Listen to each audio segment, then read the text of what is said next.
Bonjour à tous, aujourd'hui nous allons parler de la première bataille de Napoléon, qui n'est pas tout long, je veux parler de la bataille de la Maddalena de février 1793. Début 1793, la République française est à peu près en guerre avec toute l'Europe, et notamment avec le roi de Sardaigne, de Savoie et du Piémont, Victor Amédée III.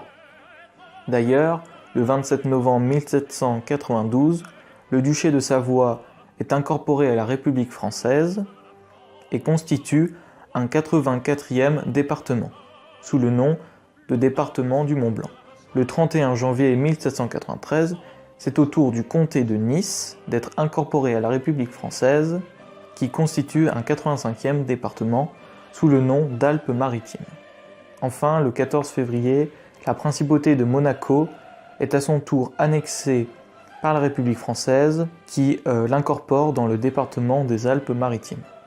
Puis la Convention tourne son regard vers la Sardaigne et décide de l'attaquer. Pour cela, elle envoie le 15 décembre le contre-amiral Laurent Truguet à Ajaccio.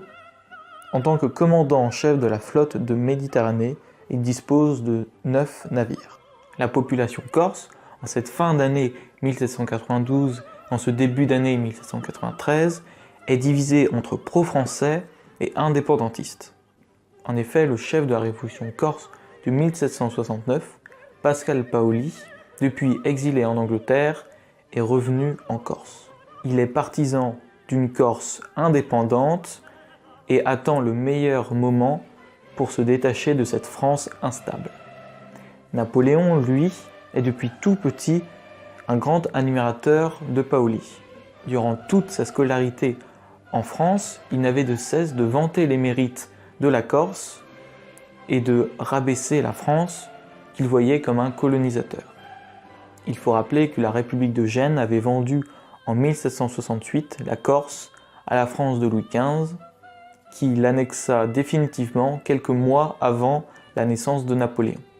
Mais depuis la Révolution française, Napoléon se reconnaît dans ses principes, tels que l'égalité ou la liberté, lui qui avait beaucoup souffert à Brienne des moqueries de ses camarades à propos de sa classe sociale et de ses origines.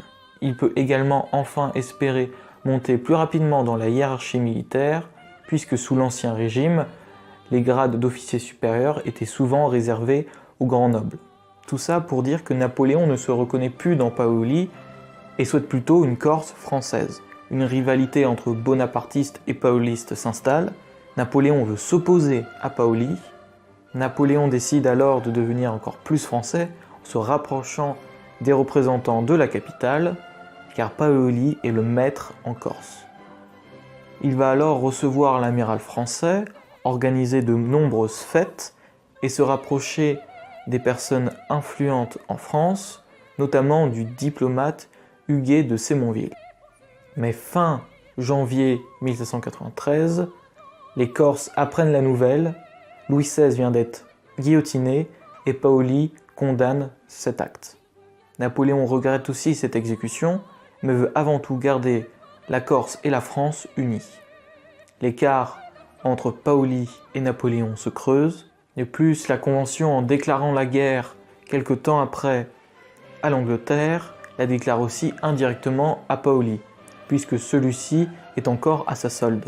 C'est dans ce contexte tendu que Napoléon se rend à Bonifacio pour se préparer à l'expédition de Sardaigne. L'opération comprend 2 fronts. L'attaque principale doit être menée sur Cagliari et une attaque de diversion sur les îles de la Maddalena. L'organisation de l'expédition est confiée à Pascal Paoli, qui met sur pied 2000 volontaires corses, alors que la Convention nationale lui en a demandé 6000. Le corps expéditionnaire principal, qui doit attaquer Cagliari, est confié au général Raphaël de Casabianca. Il a sous ses ordres 4000 soldats et 6 canons. L'armée chargée de faire diversion sur les îles de la Maddalena est placée sous les ordres du colonel Pierre Colonna Cesari. Celui-ci dispose de 600 hommes, qui comprend 450 volontaires corses et d'une compagnie de 150 grenadiers sous les ordres du capitaine Ricard. L'artillerie et le génie sont respectivement confiés au lieutenant-colonel Bonaparte et au capitaine Moitié. À Cagliari, l'armée sarde comprend une garnison d'un demi-bataillon piémontais et de 600 fusiliers suisses, ainsi que de 2 compagnies de dragons et une compagnie d'infanterie légère. Les Sardes disposent de réserves dans la ville d'Alghero, gardée par 2 compagnies d'infanterie et 2 autres compagnies d'infanterie et une compagnie de dragons en position à Sassari. Divisons l'attaque en 2. Parlons tout d'abord de l'attaque sur Cagliari. En janvier 1793, la flotte de l'amiral Truguet bombarde la ville durant 3 jours et tente un débarquement, mais celui-ci échoue et ils doivent rentrer à Toulon. Un mois plus tard, la flotte française commandée par le général Casabianca retourne à Cagliari. Une nouvelle tentative de débarquement est lancée, mais face à la résistance sarde et à l'insubordination des troupes françaises, l'amiral Truguet doit définitivement lever le siège. Parlons à présent de l'opération de diversion à la Maddalena. Paoli confie cette attaque au colonel Cesari. Le 20 février, Cesari se présente sur les côtes de la Sardaigne, mais une tempête force ses navires à regagner Bonifacio. Seule la Fauvette, avec Bonaparte à bord, reste à proximité de l'île. 2 jours plus tard, la flotte française revient à la Maddalena, mais les Sardes, qui avaient été prévenus, sont sur le qui-vive. Les Français essuyèrent quelques tirs, les bateaux sardes abrités dans le port, puis parvinrent à s'accoster sur l'île de Santo Stefano et à y débarquer le corps expéditionnaire. Robert Ouvrard nous dit que San Stefano avait un bon port, protégé par une superbe tour carrée, entourée de fossés et garnie de 3 pièces de canon. 30 hommes du régiment de Courtène s'y tenaient en garnison et étaient chargés de la défendre. Le lendemain, Cesari s'empare de l'île ainsi que de ses magasins de munitions, ce qui permet au lieutenant-colonel Bonaparte de placer ses 3 pièces d'artillerie face à la ville de la Maddalena et de la bombarder. Le 24 février, l'artillerie française pilonne le village et crée la panique chez la population, si bien que même les servants des artilleries ennemies se replient. Le soir, après ce bombardement, Cesari convoque tous ses officiers et décide de lancer l'assaut le lendemain contre la Maddalena. La stratégie est simple, les soldats devront s'embarquer sur des gondoles du convoi, puis s'emparer du village et capturer les batteries adverses. Le 25 février, Cesari, informé que les marins de la Fauvette ont voulu lever l'ancre, monte à bord du navire et après plusieurs heures de discussion, les marins se mutinent. Le colonel est alors chargé de signer l'ordre de repli des forces terrestres. Celles-ci s'enfuient en abandonnant tout leur matériel, et notamment les 3 pièces d'artillerie du lieutenant-colonel Bonaparte, qui est obligé de les faire couler pour éviter que les Sardes les capturent. Les Français rembarquent et mettent le cap sur la Corse. Cette expédition fut un véritable échec pour plusieurs raisons.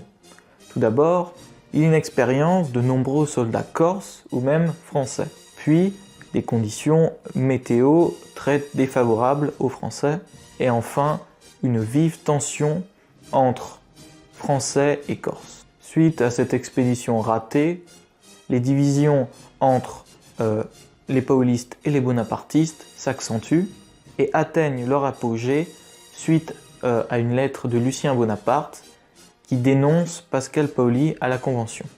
La guerre entre les 2 clans est alors déclarée et les paullistes vont piller et brûler la maison familiale des Bonaparte le 24 mai 1793.